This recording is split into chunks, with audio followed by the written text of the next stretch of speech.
Pontius Pilatus dalam dialek Roman Pontius Pilatos, adalah gubernur kelima provinsi Romawi Yudea, yang menjabat di bawah Kaisar Tiberius dari tahun 26 hingga tahun 36 Masehi. Pontius terkenal sebagai pejabat yang memimpin pengadilan Yesus dan akhirnya memerintahkan penyalibannya. Pentingnya Pilatus dalam kekristenan digarisbawahi oleh tempatnya yang menonjol dalam Kredo para Rasul dan Kredo Niksea. Injil menggambarkan Pilatus sebagai orang yang enggan dan terpaksa mengeksekusi Yesus, tapi dalam gereja Ortodoks Ethiopia Tewahedo percaya bahwa akhirnya Pilatus menjadi seorang Kristen. Mereka menghormatinya sebagai martir dan orang suci, sebuah kepercayaan yang secara historis dibagikan oleh gereja Koptik, dengan hari raya masing-masing pada tanggal 19 atau tanggal 25 Juni. Sangat sedikit informasi tentang kehidupan dan latar belakang Pontius Pilatus, dengan catatan sejarah dan informasi yang sangat terbatas. Pilatus diperkirakan lahir pada awal abad pertama, tanggal lahir Pilatus yang tidak diketahui secara pasti. Keluarganya berpangkat dan berkuda. Ini gambaran strata sosial tatanan sosial Romawi, dia berada tepat satu tingkat di bawah kelas senator. Rincian spesifik dari awal karir Pilatus juga jarang. Pencapaian karir tertinggi Pilatus ke posisi prefek Yudea, yang dipegangnya dari tahun 26 hingga 36 Masehi, adalah dari penunjukan oleh penguasa. Peran Pilatus dalam menghukum mati Yesus juga dibuktikan oleh sejarawan Romawi Tacitus. Ia menjelaskan, Kristus, pemilik nama itu, telah menjalani hukuman mati pada masa pemerintahan Tiberius, dengan hukuman prokurator Pontius Pilatus, dan tahayul yang merusak itu diperiksa tidak lama. Josephus juga menyebutkan eksekusi Yesus oleh Pilatus, atas permintaan orang-orang Yahudi terkemuka. Referensi untuk eksekusi umumnya dianggap otentik. Kemungkinan besar, mengingat norma-norma jabatan birokrasi Romawi, bahwa Pilatus telah memegang posisi gubernur prefektur Yudea, yang didokumentasikan dalam catatan sejarah. Pilatus melaporkan, dia ke Yerusalem selama perayaan Paskah Yahudi untuk menjaga ketertiban, dan memimpin proses hukum. Istrinya Claudia Procula bersama Pilatus di Yerusalem selama persidangan Yesus. Peran Pontius Pilatus dalam pengadilan dan penyaliban Yesus Kristus adalah titik fokus dari warisan sejarah dan agamanya, terutama dicatat dalam bahasa Kristen Injil. Pilatus harus mengadili Yesus, atas desakan para rabi, orang Farisi dan orang-orang Yahudi yang membencinya, yang utama adalah karena penolakan Herodes untuk mengadili Yesus. Pilatus percaya Yesus tidak bersalah, dan berjuang agar dia dibebaskan. Ketika dia gagal meyakinkan orang-orang bahwa Yesus tidak bersalah, dia takut pada tuntutan mereka bisa mengancam posisi kekuasaannya. Pada puncak persidangan Yesus di hadapan Pilatus, Claudia istrinya mengirim sebuah catatan kepada Pilatus, yang isinya memperingatkan suaminya, tentang penghakiman yang akan datang. Jangan ada hubungannya dengan orang yang tidak bersalah itu, katanya, karena aku telah menderita besar hari ini dalam mimpi karena dia. Matius 27, ayat 19. Pilatus tampaknya menghargai masukan Claudia karena dia meluangkan waktu untuk membaca pesannya, tetapi pada akhirnya, dia menyerah di bawah tekanan politik dan dengan enggan mengeluarkan hukuman mati meskipun istrinya memperingatkannya. Dalam Injil Matius 27, ayat 24, digambarkan bahwa Pontius Pilatus menolak terlibat dalam penyaliban Yesus dengan dia mengambil air dan mencuci tangannya di hadapan orang banyak, sambil berkata, "Aku tidak bersalah dari darah orang ini, jagalah sendiri." Dan berikut ini pengakuan Pontius Pilatus tentang kisah Yesus Kristus, hingga di akhir hidupnya yang tragis, melalui suratnya yang akan kita bedah satu persatu bagian. Di sini kita mengambil surat Pontius Pilatus yang ditulis ke prokurator Yudea dan diteruskan kepada Kaisar Tiberius, yang nantinya kita sandingkan dengan surat Pilatus kepada yang lainnya. Inilah laporan yang ditulis oleh Pontius Pilatus, gubernur wilayah timur, tentang Tuhan kita Yesus Kristus, kepada Kaisar Tiberius di Roma. Pada masa itu ketika Tuhan kita Yesus Kristus disalibkan di bawah pemerintahan Pontius Pilatus. Hal-hal yang dicatat di sini terjadi di Yerusalem, dengan apa yang dilakukan oleh orang Yahudi melawan Tuhan. Dari surat ini kita dapat membuktikan kebenaran Injil yang ditulis oleh para rasul. Apa yang disaksikan dan diamati Pilatus, dapat kita bandingkan dengan apa yang diceritakan dalam Injil, meskipun dari sudut pandang yang berbeda. Dalam laporan Pilatus, dia bahkan menggambarkan secara detail, kondisi setelah penyaliban anak Tuhan, di mana suasana kota yang mencekam, menakutkan, seperti kiamat sehingga membuat seorang Pontius Pilatus gemetar ketakutan. Sungguh sesuatu yang membanggakan bagi kita umat Kristus, kita dapat melihat, membandingkan, atau menguji kebenaran tentang kesaksian Alkitab khususnya Injil yang ditulis oleh para rasul, tentang Yesus Kristus. Apa yang ditulis oleh para rasul, sekarang yang dikuatkan oleh bukti-bukti sejarah, yang ditulis oleh orang Yahudi, Romawi, dan orang non-Kristen lainnya, bahkan dari orang yang tidak menyukai Yesus pada masanya, bukti ini menyatakan bahwa kebenaran Injil tak terbantahkan. Ini semakin memperkuat iman kita. Bahwa Yesus itu diadili dengan cara tidak adil, disiksa, dihina, diperlakukan tidak pantas, hingga disalibkan dan terbukti dia bangkit pada hari ketiga, semua itu adalah benar dan bukan rekayasa, seperti yang selalu diteriakkan para pembenci dan pengikut iman yang berbeda. Oleh karena itu mari kita melihat, apa saja yang disaksikan seorang Pontius Pilatus yang selalu kita sebut dalam kredo para rasul atau pengakuan iman rasuli. Dan berikut ini suratnya. Kepada yang paling perkasa, Kaisar Agung, ilahi dan mengagumkan. Dari Pontius Pilatus, Gubernur Provinsi Timur. Saya harus melaporkan kepada Yang Mulia, melalui tulisan ini, saya diliputi ketakutan dan gemetar yang hebat, O Kaisar yang paling perkasa, konjungsi masa kini, seperti yang telah ditunjukkan oleh akhir dari hal-hal ini. Sementara saya, menunggu perintah dan petunjukmu, saya melaksanakan tugas-tugas pemerintahan saya, di salah satu kota di timur, namanya Yerusalem, yang di dalamnya dibangun bait suci bangsa Yahudi. Di sini seluruh orang Yahudi berkumpul, dan menyerahkan kepada saya seorang pria bernama Yesus. Mereka mengajukan tuduhan yang tidak berdasar terhadapnya, oleh karena itu mereka tidak dapat menghukumnya dalam hal apapun. Mereka menuduhnya dengan satu bidah khusus yaitu, dia mengatakan bahwa Sabat bukan peristirahatan, dan juga tidak bisa diawasi oleh mereka. Karena orang itu melakukan banyak penyembuhan pada hari itu, termasuk perbuatan-perbuatan baik. Dia membuat orang buta melihat, dia menyucikan penderita kusta, dia membangkitkan orang mati, dia menyembuhkan orang lumpuh yang tidak bisa bergerak sama sekali. Juga mereka hanya bisa bersuara dan berbicara tapi lumpuh tak berdaya, melakukan penyambungan tulang mereka, dia juga memberi mereka kekuatan untuk berjalan dan berlari, memerintahkan mereka hanya dengan firman-Nya.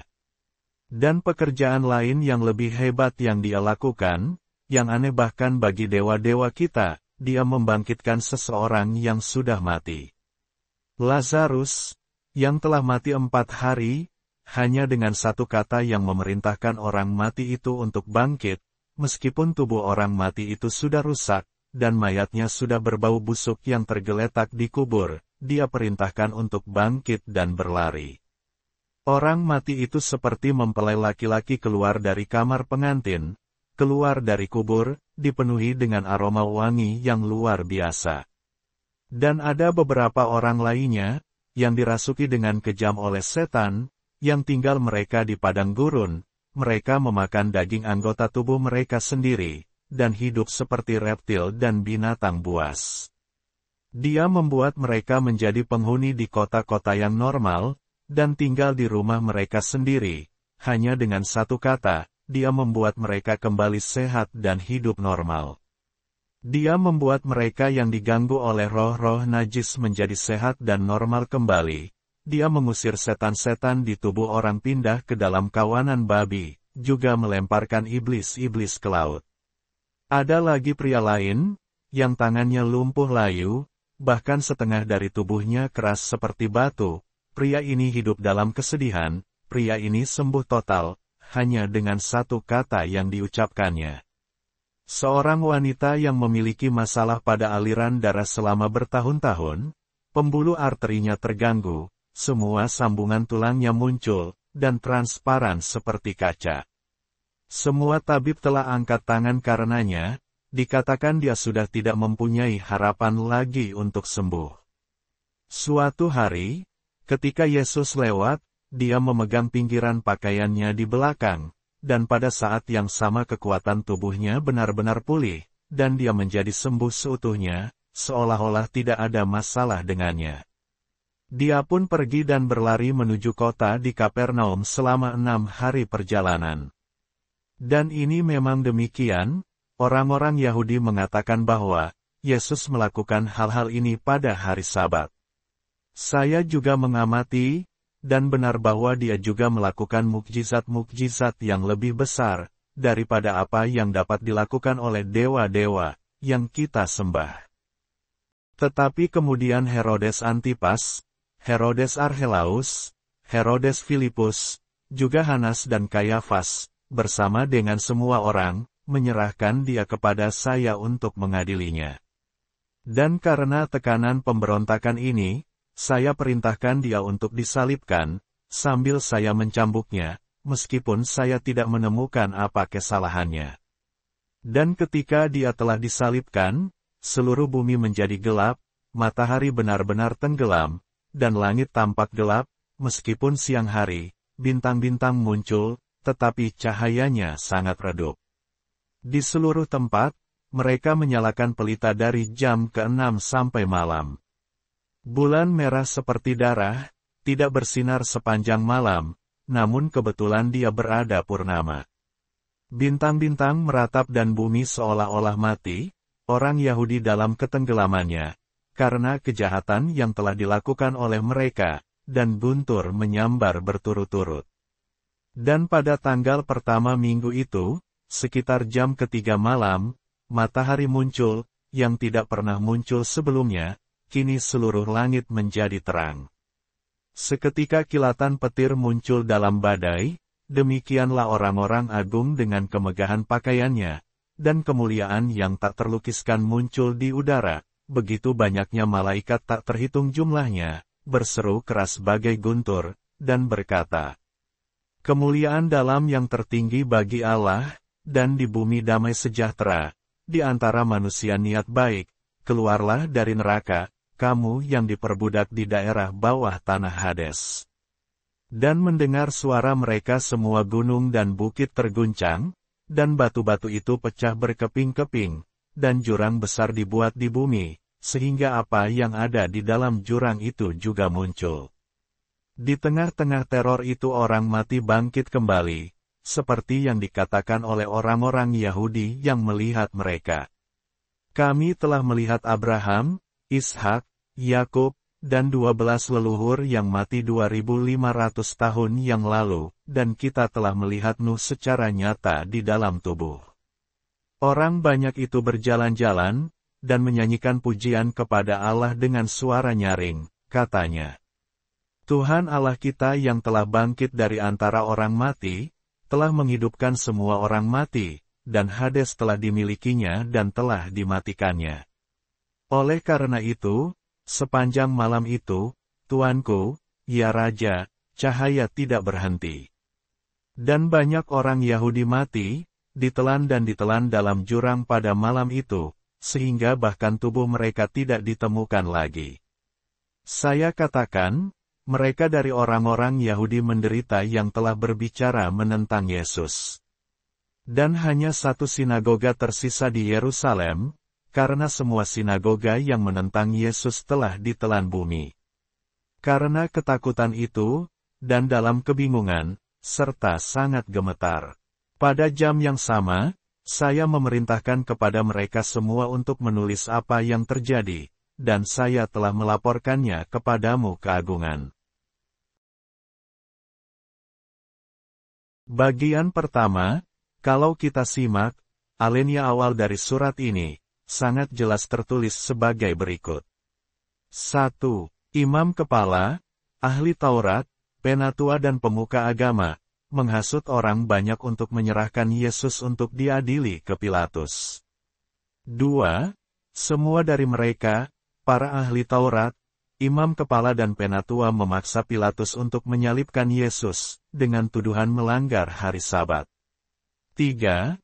Pengadilan terhadap Yesus itu nyata adanya, sesuai dengan kesaksian Injil, Matius 27, ayat 1-2, Markus 15, ayat 1, Lukas 23, ayat 1, Yohanes 18, ayat 28. Bagian kedua, kalau kita simak, alinea berikutnya dari surat ini, dapat disimpulkan bahwa 1. Yesus melakukan penyembuhan pada semua penyakit, hanya dengan satu kata. 2. Yesus membangkitkan Lazarus yang sudah mati selama 4 hari, meskipun badannya sudah mulai membusuk. 3. Mukjizat itu benar dilakukannya, sesuai dengan kesaksian Injil, tentang kebangkitan Lazarus, dalam Injil Yohanes 11, ayat 11-16. Bagian ketiga, di alinea berikutnya dari surat tersebut, dinyatakan bahwa 1. Yesus berkuasa atas iblis dan setan, sumber kerusakan dan kejahatan, seperti yang dicatat dalam Injil Matius 8, ayat 28-32, Markus 5, ayat 1-15, Lukas 8, ayat 26-35. 2. Yesus menyembuhkan orang yang lumpuh layu hanya dengan satu kata, Markus 3, ayat 2. 3. Menyembuhkan seorang wanita yang percaya, hanya dengan menyentuh ujung bajunya, lihat dalam Injil Matius 9, ayat 20-22. 4. Yesus berkuasa atas segala penyakit dan kuasa gelap. Bagian keempat, di alinea berikutnya dari surat tersebut, menggambarkan bagaimana suasana mencekam, sesaat setelah kematiannya di kayu salib. 1. Suasana yang mencekam, menakutkan, membuat banyak orang gemetar, saat Yesus disalibkan. Dunia seolah-olah kiamat. 2. Gempa bumi dahsyat meruntuhkan banyak bangunan, petir menyambar tiada henti, langit gelap, malam mencekam. 3. Terbukti penyaliban Anak Allah, menimbulkan teror yang menakutkan yang membuat gemetar semua jiwa, sesuai dalam Injil Matius 27, ayat 45, ayat 51-53. Bagian kelima, di alinea penutup dari surat tersebut, menyatakan kemenangan Anak Allah atas maut. 1. Suasana agung, kudus, penuh kemuliaan, pada hari ketiga Yesus bangkit dari kematian, sesuai dengan apa yang dijanjikan. 2. Pontius Pilatus bersaksi bahwa dia dalam kondisi ketakutan dan gemetar saat menuliskan kesaksian ini. 3. Terbukti Anak Allah bangkit, Injil Matius 16, ayat 21, Markus 8, ayat 31, Lukas 9, ayat 22 dan Yohanes 2, ayat 19-21. Demikianlah kesaksian Pontius Pilatus tentang keberadaan seorang Yesus, yang ditulisnya dalam laporan kepada Kaisar Tiberius. Surat yang hampir sama isinya, dengan yang ditulis Pilatus kepada Herodes. Yang mana Pilatus mengakui, bahwa Yesus sebagai anak Tuhan, penuh kuasa luar biasa, jauh melampaui kemampuan dewa-dewa, yang mereka sembah. Anak manusia yang berkuasa penuh atas penyakit, kuasa gelap iblis dan setan, serta seisi alam. Dari pengakuan seorang Pilatus, sebenarnya ketiga Herodes pun gentar dan takut, untuk mengadili dan menghukum Yesus, termasuk Pilatus sendiri. Akhirnya dapat kita simpulkan bahwa, tentang kesaksian para rasul, yang tertulis dalam Injil, adalah sangat bersesuaian dan saling mendukung dengan kesaksian ini, dan bahwa Yesus diadili, disalib dan bangkit adalah peristiwa benar-benar terjadi, dengan segala keajaibannya. Semoga semua ini bisa menjawab semua tuduhan kepada para penulis kesaksian dalam Injil. Terima kasih, Tuhan Yesus senantiasa memberkati kita sekalian. Amin. Terima kasih sudah menonton. Untuk kelangsungan channel ini, jangan lupa subscribe, like jika menyukainya, share jika bermanfaat, dan komen. Tuhan Yesus memberkati. Amin.